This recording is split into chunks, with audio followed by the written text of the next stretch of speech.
Based on the multi-award-winning comic book created by best-selling writer Brian Michael Bendis and artist Michael Avon Oeming, Powers is the story of homicide detective Christian Walker, a former superhero who lost his powers under devastating circumstances. Haunted by his past, Walker now investigates Powers-related crimes with his fellow officers in LA's Powers Division, all while trying to come to terms with being ordinary. Your real name is Walker. Like as in one who walks because he can't fly anymore. Set in Los Angeles against today's celebrity-obsessed culture and 24-hour news cycle, Powers takes place in a world where everybody with a superpower is searching for fame and fortune. So if you live in a universe where the standard of greatness is you can fly, it's easy to see where those would be, venues to becoming famous. And the thing that superheroes often don't have, because they are, by definition, superhuman, they're often physically invulnerable. But in this show, they have all the vices and virtues of regular mortal beings. In Powers, we have a story where people have powers and they don't care what they do with them. Just like real humans do in this world. If they get to a position where they have fame, then some people just do what the hell they want with it. These kids, you don't have to respect them, but respect the fact that a fireball could come shooting out of someone's chest if he gets worked up. As with any great comic, the story of Powers begins with a great origin story. Before he was a fan favorite on some of Marvel Comics' biggest properties, Brian Michael Bendis created Powers as a passion project with his good friend, artist Michael Avon Oeming. The early issues of Powers, it's just us. I lettered the book. You're doing everything you can to get the book published. When my son was just born and I needed to bring in some extra income, so I chose a job where I could still continue to get away with drawing, kind of like when I was in high school. So the first couple of issues was actually drawn in a security guard booth in the middle of the night, in the middle of a giant sea of cars. Its unique point of view on the world of superheroes earned Powers the prestigious Eisner Award for Best New Series and a huge cult following. A passionate fan base made casting for Powers especially pressure-filled. But the show's creators weren't focused on matching the look of the comic book characters. It was always about the acting choices first and the visuals second. This was about the characters from the inside out, not from the outside in.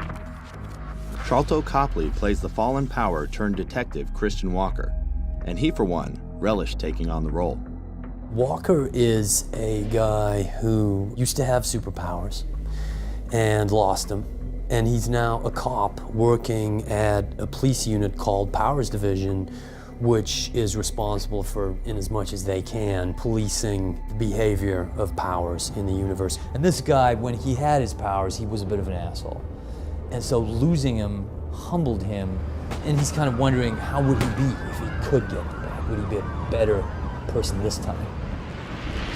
What the hell was that? Unlock the car. What did he mean? Powers! Okay? He has my powers! Walker is accompanied by his hard-hitting partner, Dina Pilgrim, played by Susan Hayward. The response to Dina was anything you'd ever want as a storyteller. But that made casting, I wouldn't say difficult, but what are we gonna do?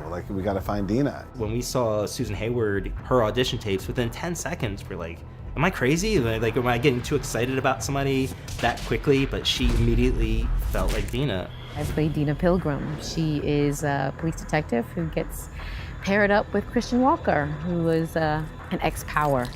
And so my job is to find a way to make that partnership work and solve cases. The biggest star in the Powers world is the beautiful and iconic Retro Girl, played by Michelle Forbes. She's truly altruistic about what she's doing. She truly believes in doing good in this world, which I think is also what causes her so much suffering. And what superhero story would be complete without a villain? In Powers, Eddie Izzard plays Wolf, the killer with a complicated past involving Walker. How does it feel, Christian? In your heart, I mean. How does it feel to be powerless? Known for telling high-quality stories within video games, PlayStation was looking to create its first original scripted series. And as we were kind of trying to decide where we might want to find a place for it and who else might be interested in it, PlayStation came in and they said, this feels like it's a great fit. Working with PlayStation and Sony directly, we're completely involved. So this is our vision on screen. And by debuting on PlayStation Network, the show creators knew that they could take the kind of risks that a regular cable network might not allow. We are a rated R independent comic about superheroes at their worst, and we needed a home like PlayStation. The fact that it's on PlayStation hasn't affected how they make the show. If anything, it's given us more license to kind of make the show a little more gritty, a little darker. The immense scale of the show's production rivals anything you'll see on TV. The scale of the physical production in the show is epic. Fans of the Powers comic should keep an eye out for Oeming's art, along with that of other famous comic book creators seated throughout the background of the show and in the props. There's such a richness and such a wealth of material there, and such interesting characters. And I think they've been able to draw on all of that, and at the same time create something completely new out of it. Every detail serves to enrich the story and the characters. In this world, not everyone has power, or even wants it, but everyone is affected by it. When I originally pitched the show, I told people exactly where this thing was going, so I can close my eyes, I can see very clearly, you know, who's left standing. Fair warning, everybody, I'm not a happy ending guy.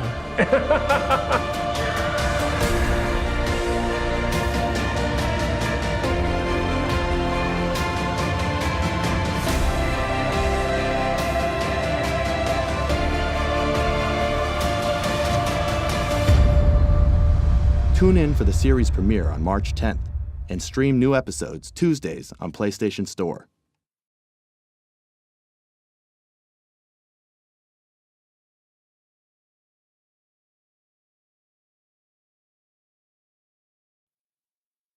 PlayStation